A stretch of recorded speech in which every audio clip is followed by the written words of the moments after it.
Olá, alunos! Sejam bem-vindos a mais uma aula de língua portuguesa.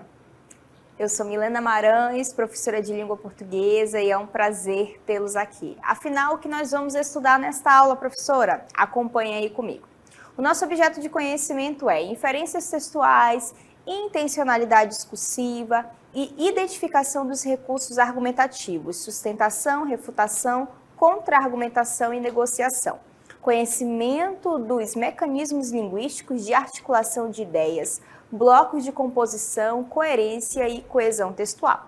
Já o nosso detalhamento, leitura e análise de textos argumentativos na percepção dos tipos de argumentos utilizados e seus objetivos na utilização de mecanismos linguísticos para articulação de ideias por meio de vocábulos ou locuções por pronomes pessoais, possessivos e demonstrativos, advérbios que indicam lugar, artigos, permuta de palavras ou enunciados por sinônimos, antônimos, hipônimos e hiperônimos no uso correto do encadeamento textual nas diversas linguagens artísticas, corporais e verbais, no exercício da autonomia e colaboração, protagonismo e autoria na vida pessoal e coletiva.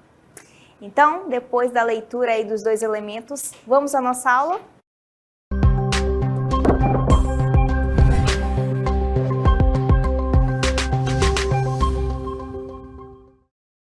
Então, o que nós vamos realmente falar aqui na aula? Nós vamos falar sobre coesão textual, que é a forma como nós fazemos a ligação do texto. Para que nós entendamos isso, a gente vai fazer o quê? A leitura agora de um trecho para entendermos quais são esses mecanismos de coesão. Acompanhem comigo. De acordo com o Ministério Público, o número de crimes por motivos banais, como brigas de trânsito, ciúmes, vinganças ou conflito entre vizinhos, ultrapassa dos 80% nos estados de São Paulo e Santa Catarina. Veja que antes de eu iniciar o próximo argumento, ou melhor, a próxima parte do texto, há um conectivo ligando essas duas partes, que é o sendo assim. Aí eu coloco sendo assim, com esse distanciamento existente entre as pessoas nas sociedades modernas, o porte de armas põe em risco a vida de todos. Então, antes de eu falar esse distanciamento, eu quero que vocês entendam o sendo assim. Então, perceba que o sendo assim está fazendo uma ligação entre o elemento anterior, entre a parte anterior e a parte posterior. Ele está fazendo realmente uma espécie de ponte. Então, esse processo é o que nós chamamos de coesão textual, beleza? E esse elemento que faz essa ligação, essa coesão textual, é chamado de mecanismo linguístico, beleza? Porque, afinal, ele vai estruturar a situação do texto para que tenha sentido aí do outro lado. Quando você fizer a leitura, você diga, nossa, realmente eu entendi, beleza? Perceba que a expressão esse distanciamento retoma o que foi dito, mas ao mesmo tempo faz com que o texto continue. Então perceba, esse distanciamento, que distanciamento? A questão aí de brigas, de ciúmes, a questão de vinganças, conflitos, então tudo isso é um distanciamento entre as pessoas, não é verdade? Quando há um conflito, por exemplo, as pessoas se distanciam. Então, quando eu falo esse distanciamento, é justamente para retomar tudo o que foi falado, mas ao mesmo tempo que eu retomo, eu continuo o texto, eu faço aí a ligação do texto. Então, eu digo, com esse distanciamento existente entre as pessoas nas sociedades modernas, o porte de armas põe em risco a vida de todos. Então, eu faço a retomada e, ao mesmo tempo, a continuação do texto. Além disso, outra situação a respeito do sendo assim, o sendo assim é para finalizar o texto. Então, eu afirmei algo, agora eu quero trazer uma conclusão a respeito disso. Então, sendo assim, poderia, por exemplo, usar o portanto, logo, justamente estou indicando que, olha, eu estou continuando o texto, mas eu estou finalizando, estou dando a ideia de finalização. E aí, quando eu faço todo esse processo, eu chamo de coesão textual. Beleza? Agora eu quero que vocês entendam de fato o conceito de coesão textual. Acompanhem comigo. Olha o que diz. De acordo com Bentes, 2001, Coesão textual diz respeito à maneira como os elementos linguísticos estão interligados no texto, a fim de construírem sequências de sentido. Olha que interessante, basicamente aquilo que eu disse. O que você disse, professora? Vamos só recapitular aqui. É o que? A ligação do texto. Então, quando eu uso os elementos linguísticos, sobretudo, por exemplo, as conjunções, ela vai fazer a ligação de uma parte do texto, a outra parte do texto. Então, esse processo é o que nós chamamos de interligação, porque afinal eu estou fazendo uma espécie de ponte, né? Como se fosse uma linha ali, beleza? Então, esse processo, repito, é chamado de coesão textual. Quando eu falar coesão textual, saibam aí que eu estou falando dessa ligação do texto e para isso eu vou usar os elementos linguísticos. Agora eu quero que vocês entendam dois processos aí a respeito da coesão textual. Acompanhem comigo. Então nós temos aí tipos de coesão. A primeira se chama sequencial, a gente já vai entender, e a segunda se chama referencial. Então olha o que a primeira diz. É a articulação entre as frases do texto. É justamente essa ligação. Eu uso um elemento para dar a ideia, por exemplo, de conclusão e eu continuo o texto. Por isso que se chama de coesão sequencial. É um elemento que vai trazer um sentido ali, por exemplo, de conclusão, pode ser de oposição, mas ao mesmo tempo que eu dou esse sentido, eu continuo o meu texto.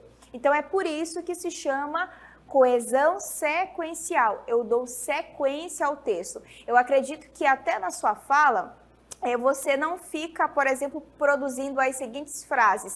Ah, eu comi. Ah, eu dormi. Ah, eu fiz exercício físico. Não, eu tenho certeza de que você utiliza, por exemplo, então, ontem eu fiz atividade física. Ah, depois eu fiz tal ação. Perceba que você vai usando aí, ó, o então, depois. Então, esses elementos dão sequência ao texto. Eu produzo um sentido de tempo ou de conclusão, por exemplo, e depois eu continuo o texto, ok?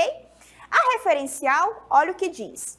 Aquela em que um componente da superfície do texto faz remissão a outros elementos do universo textual, conforme a nossa autora aí. Professora, eu não compreendi nada. Você vai compreender agora.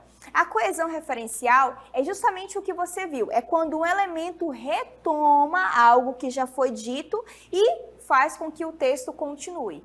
Então, quando eu digo esse distanciamento, vocês viram lá, eu estava continuando o texto, mas não só isso, eu estava retomando uma ideia que eu já tinha expressado. Portanto, nós ali no caso tínhamos a coesão referencial. Eu continuo o texto, mas ao mesmo tempo eu retomo. É diferente da sequencial. A sequencial dá um sentido e aí sim eu continuo o texto, beleza? Então, vamos entender a nossa primeira aí, que é a sequencial. Então, neste momento, agora, nós vamos falar do que, professora? Da coesão sequencial. Vocês vão acompanhar aí com dois exemplos. Vejam, Milena estudou, mas ela não passou na prova. Então, uma pausa para nós compreendermos aí. Eu digo Milena estudou, é a primeira afirmação. Só que entre Milena estudou e a frase ali que vem depois, ela não passou na prova, existe o mas. Esse mais está fazendo a ligação entre as duas partes do texto aí, beleza? Só que não só isso, o que mais que o mas está fazendo? Ele está produzindo aí a ideia de oposição, porque vejam aí comigo novamente. Olha o que diz. Milena estudou, mas ela não passou na prova. Poxa, se a Milena estudou, eu esperava que ela passasse na prova. Porém, contudo, todavia, entretanto, mas ela não passou na prova, ou seja, aconteceu um fato contrário. Então, o mas aí está dando ideia de continuidade, mas ao mesmo tempo está trazendo um sentido de oposição, beleza? Acompanhe o segundo exemplo. Carlos fará a atividade de matemática e de geografia. Perceba agora que esse E está dando continuidade ao que eu estou falando. Afinal, o Carlos não só fará a atividade de matemática, ele também vai fazer a atividade de geografia. Então, ao mesmo tempo que eu estou fazendo a ligação, eu estou dando continuidade ao texto, eu estou trazendo o sentido de adição, porque ele não vai fazer só uma coisa, ele vai fazer isto mais isto. Então, ideia de adição, beleza? Então, perceberam aí como funciona a coesão sequencial? Eu dou sequência ao texto, mas trazendo ali um sentido e ao mesmo tempo ligando as partes do texto. Agora vocês vão entender como funciona a coesão referencial. Vejam aí, olha o que diz. Nós temos dois tipos. Dentro da referencial, nós temos anáfora e catáfora. Meu Deus, que nome estranho, professora. Parece nome de doença, mas não é não. É o nome aí específico da coesão referencial. Então, anáfora é a retomada de um termo já citado. A gente já vai entender isso. Catáfora é a projeção por meio de um termo de algo que ainda será falado. Nossa, que confuso, professora. Então, calma, acompanhe aí dois exemplos agora. Vejam aí comigo. Então, quais são os exemplos que a gente vai ver agora? Milena estudou, olha aí, ó, mas ela não passou. Perceba que eu não estou destacando o mas, e sim o pronome ela. Perceba que esse ela está o quê? Retomando Milena. Então, eu estou dando continuidade ao texto, mas eu estou retomando algo que eu já disse, que é justamente Milena. Então, esse primeiro momento é o que nós chamamos de coesão referencial anafórica ou apenas anáfora. É uma retomada de algo que eu já disse, beleza? O segundo exemplo. Carol comprou isto. Mas isto o que, professora? Comprou sapatos, roupas, agendas. Perceba que o isto, ele está projetando, eu gosto de dizer que ele está abrindo caminho para algo que eu ainda vou dizer. O que eu ainda vou dizer? Vou dizer sobre sapatos, vou dizer sobre roupas e vou dizer sobre agendas. Perceba que esses elementos só aparecem depois. O isto aparece primeiro e só depois que aparecem os elementos citados. Então, de fato, o isto está projetando, abrindo espaço, abrindo caminho para algo que eu ainda vou dizer, beleza? Então, só retomando aqui, anáfora, eu costumo dizer que anda para trás. Por quê? Porque retoma algo já dito. Catáfora, anda para frente. Por quê? Porque eu estou projetando algo que eu ainda vou dizer. Beleza? Então, só recapitulando, nós temos coesão textual. Coesão textual é o processo de ligação do texto, beleza? Dentro da coesão textual, eu vou ter a sequencial e a referencial. Sequencial, eu continuo e dou um sentido para o texto. A referencial, eu retomo algo já dito, no caso vai ser anáfora, ou eu projeto algo que eu ainda vou dizer, no caso vai ser catáfora. Afinal, referencial é para dizer que eu estou fazendo referência a algo, beleza? Agora eu quero que vocês vejam comigo aí os processos de anáfora. Então, nesta aula, especificamente, o que será tratado, professora? Processos de anáfora. Então, eu quero que vocês acompanhem o primeiro processo aqui comigo. O primeiro processo se chama pronominalização, vem de pronomes. Aí nós temos pronomes possessivos, pronomes pessoais, enfim, muitos pronomes. Só é olhar na gramática, você vai encontrar os pronomes. Já na fachada, o Museu Histórico de Londrina conta a sua história. Ele está localizado na antiga estação ferroviária de Londrina, que segue o estilo de arquitetura inglesa. Então, perceba que eu estou usando o pronome ele para retomar Museu Histórico de Londrina. Então, o primeiro processo de anáfora, de retomada, é justamente você utilizar um pronome.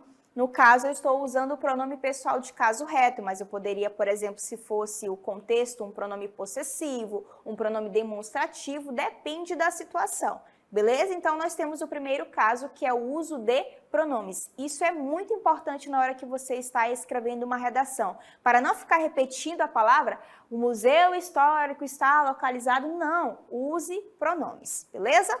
Vamos ao segundo caso. O segundo caso vai se voltar para a sinonímia. Professora, eu acho que eu já ouvi esse termo. Com certeza sim. É o quê? A sinonímia é quando eu uso palavras que são escritas de maneira diferente, mas tem o quê? O mesmo sentido ou um sentido aproximado, beleza? A prova de português foi difícil, mas essa avaliação fez com que eu colocasse toda a teoria em prática. Então, perceba, para eu não repetir a palavra prova, eu utilizei um sinônimo, a avaliação. Produz o mesmo sentido, só que são palavras diferentes, beleza? Então, o segundo processo que você pode utilizar aí para não repetir palavras, mas assim, retomando algo que você já disse, é o uso de sinônimos, beleza? Vamos ao próximo caso. O próximo caso vai ser hipônimo, hiperônimo ou hiperônimo, hipônimo. Pelo amor de Deus, professor, o que é isso? Não estou compreendendo. O hipônimo é uma palavra específica, é uma palavra de sentido específico, enquanto o hiperônimo é uma palavra de sentido abrangente, grande. Eu com certeza acho que vocês já ouviram aí, por exemplo, hipermercado, não é? Por que é hipermercado? Porque é um mercado gigante, enorme, beleza? Então, esse basicamente seria o sentido. Vocês vão entender agora. Vejam aí, ó. No mapa que ilustra esta página, pode-se ver a divisão de votos no segundo turno da eleição presidencial. Os estados em vermelho são aqueles cuja população votou majoritariamente em Dilma Rousseff. Os coloridos em azul são os que deram mais votos a José Serra. Guarda as duas palavras aí. A petista ganhou do tucano, guarda também as duas palavras, petista, tucano, na proporção de 56% a 44%. Então, se eu falar assim, petista, é uma palavra de sentido abrangente, genérico, mas quem especificamente? Pode ser qualquer pessoa, pode ser a Dilma, pode ser qualquer outro candidato aí de tal partido. E se eu falo, por exemplo, tucano? Também, gente, não sei, pode ser qualquer pessoa, eu não tenho como dizer. Então, é muito genérico, é muito abrangente. Então, é isso que eu chamo de hiperônimo. Agora, quando eu digo Dilma Rousseff, José Serra, veja, não é qualquer Dilma, é uma pessoa específica. Então, agora eu estou usando um hipônimo específico. A mesma coisa, José Serra. Eu não estou falando de qualquer José, de qualquer pessoa. Estou falando de José Serra. Então, eu estou usando aí, no caso, um hipônimo, né, para depois usar um hiperônimo. É um pouco mais trabalhoso de fazer, mas também é uma estratégia para você não ficar repetindo termos, beleza? O uso de hipônimo e hiperônimo, ou eu posso fazer o oposto. Eu poderia muito bem começar com petista e tucano e depois utilizar Dilma e José Serra, beleza? Mas no caso aí eu fiz o processo contrário. Ok? Então esse é o outro caso aí para não repetir palavras. Vamos ao próximo, que é um pouco mais assim estranho, que se chama perífrase ou antonomásia. Vamos verificar aí, ó. Antonomásia. Professora, que nome estranho. Perífrase também. Vamos entender agora o que é. Pelé está presente em nossas lembranças, afinal, o rei do futebol nos anos 90 jogou muito. Eu espero que você conheça aí o Pelé, também conhecido como o rei do futebol.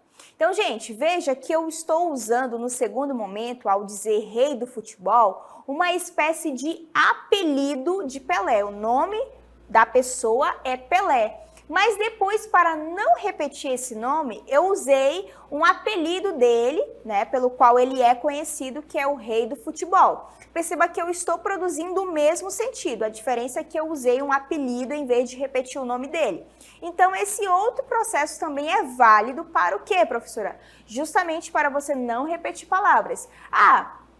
É o caso, por exemplo, de Santos Dumont, pai da aviação, não é? Então, veja, eu usei um apelido pelo qual Santos Dumont é conhecido. Não quis repetir o nome dele. Então, isso é muito importante. Por exemplo, eu, Milena, às vezes as pessoas me chamam quando dizem meu nome, Milena, venha cá. Aí eu não ouvi, aí a pessoa repete, mas não utilizando meu nome. Mas utiliza uma característica minha que é baixa. Não parece, mas eu sou baixa. Aí chamam, ei, baixinha, vem cá. Então, é uma forma de não repetir o meu nome, por exemplo. Então, no caso, aí é o uso de uma perífrase ou uma antonomásia, beleza? Vamos ao nosso próximo caso, que é redução. Veja bem, calma, não é de qualquer maneira que nós vamos usar a redução. Eu vou explicar como se utiliza uma redação, quer dizer, uma redução na redação, perdão. A Polícia Civil do Amazonas é um órgão com uma remuneração muito alta, por isso farei o concurso para a PCAM. Gente, eu só posso usar, no caso, uma redução que está em forma aí de sigla, quando eu já citei o nome inteiro, tá bom? Então, no caso, eu já citei ali, ó, Polícia Civil do Amazonas. Depois só é que eu fiz o que? A redução em forma de sigla. Então, na hora da redação, por exemplo, você só vai fazer isso quando você já citou o nome completo. Aí sim você usa a sigla depois. É o caso de SUS, Sistema Único de Saúde. Você está escrevendo a redação, aí você diz o Sistema Único de Saúde. Ok, já escreveu o nome, coloca a sigla entre parênteses. Depois, se você quiser retomar o Sistema Único de Saúde, basta utilizar o que é a sigla, porque afinal você já colocou o nome completo, já disse qual é a sigla entre parênteses, então no decorrer do texto você pode fazer a redução, como está sendo mostrado aí, beleza? Então eu não posso chegar na hora da redação e já escrever a sigla. Ah, professora, mas todo mundo já conhece. Não, não é assim. Na hora da escrita a gente precisa seguir as regras, beleza? Vamos ao próximo caso, que é a nominalização. Nominalização vem de nome, então isso me faz lembrar de substantivo. Afinal, substantivo é um nome. Se eu digo sapato, sapato é o nome deste negócio aqui. Cabelo, nome. Óculos, nome. Então, se eu estou falando de nominalização, é porque eu vou transformar alguma classe gramatical em um substantivo, por exemplo. Aí eu vou ter o quê? O nome. Então, vejam aí. Ela começou a estudar português e está aprendendo muito. O estudo fará com que ela mate as questões de forma eficaz. Só uma situação aqui importante, porque eu coloquei mate entre aspas, porque não está no sentido verdadeiro, real. Então, quando eu não estou falando ali que a palavra está no sentido verdadeiro, real, eu coloco entre aspas, ok, gente? Tá, agora vamos voltar para a situação da nominalização. Perceba que estudar é uma ação. Estudar, estou ali estudando, fazendo a ação de estudar. Mas, quando eu digo estudo, já não é mais a ação em si, é o nome da ação. Então, eu coloquei ali um artigo, e depois transformei aí para estudo, fazendo com que ficasse um substantivo. Então, transformar um verbo, por exemplo, em um substantivo é um processo para você também não repetir as palavras. É muito válido, beleza? Só, por exemplo, você colocar, vamos supor, né, que você estivesse escrevendo estudar. Depois você não quisesse utilizar o estudo, mas quisesse transformar a palavra estudar em um substantivo. Como que eu poderia fazer a outra forma, não é? Eu posso dizer o estudar. Toda vez que eu coloco um artigo na frente de uma classe gramatical que não é substantivo, automaticamente já vira um substantivo, o estudar. Beleza? Só que aí ficaria repetido, não ficaria legal. Então, por isso que houve uma transformação de estudar para estudo, um processo aí diferente na formação da palavra, beleza? Claro que existem outras formas aí que são sinônimas de estudo que também são substantivos. É um processo mais difícil de entender, mas é isso. É quando eu pego qualquer palavra que não é substantivo e transformo em um substantivo. Nominalização, beleza? Vamos à próxima, que é a palavra síntese. Então, acompanhem comigo. Assine Sky Não Perca Filhos do Carnaval, a nova série original da HBO, produzida 100% no Brasil. Uma mistura de família, jogo de bicho, algumas histórias de paixão, outras de ódio, uma coleção de pecados, milhares de superstições e a alegria do carnaval. Isso tudo você só encontra na HBO. Então, geralmente, isso tudo, essa situação, todo esse contexto são palavras síntese, não é? O que é uma palavra síntese? É justamente você fazer o resumo de tudo que foi falado. Gente, não teria como eu repetir assine Sky, não perca... Nossa, eu ia perder muito tempo falando outra vez. Então, para não repetir esse texto enorme, eu uso uma palavra síntese. Isso tudo, ou tudo isso também é o mesmo sentido. Então, são expressões em que eu resumo tudo o que foi falado anteriormente, beleza? Por isso se chama palavra síntese, ok? Vamos ao próximo, que é elipse. Como eu já ouvi por aí, professor, eclipse, não é eclipse, é elipse. O que isso quer dizer? Vamos ver agora. Os alunos da Escola Guerreiros foram aprovados no concurso público. No dia 20 de agosto, tomaram posse. Perceba que tomaram posse está falando dos alunos da Escola Guerreiros. Perceba também que antes do verbo tomaram, não há presente o substantivo, não há presente o sujeito, não há nenhum elemento antes do verbo tomaram, do jeito que está conjugado aí. Só há o verbo e a continuação da frase. Então, o próprio verbo pode indicar a quem estou fazendo referência sem eu colocar o elemento do lado. Então, não existe nenhum elemento do lado, só há o verbo e a continuação da frase. Então, o verbo pode fazer uma retomada de algo que já foi dito, mas sem identificar o sujeito, né? Sem colocá-lo do lado. Por isso que se chama elipse. Elipse é a ocultação de um termo, beleza? Então, esse é um outro processo que a gente utiliza bastante. Por exemplo, eu comi uva e fiz academia. Eu comi uva, fiz. Eu não repito, eu fiz academia. Eu só faço colocar o verbo e eu sei que eu estou falando de eu, né? Eu comi e eu fiz, beleza?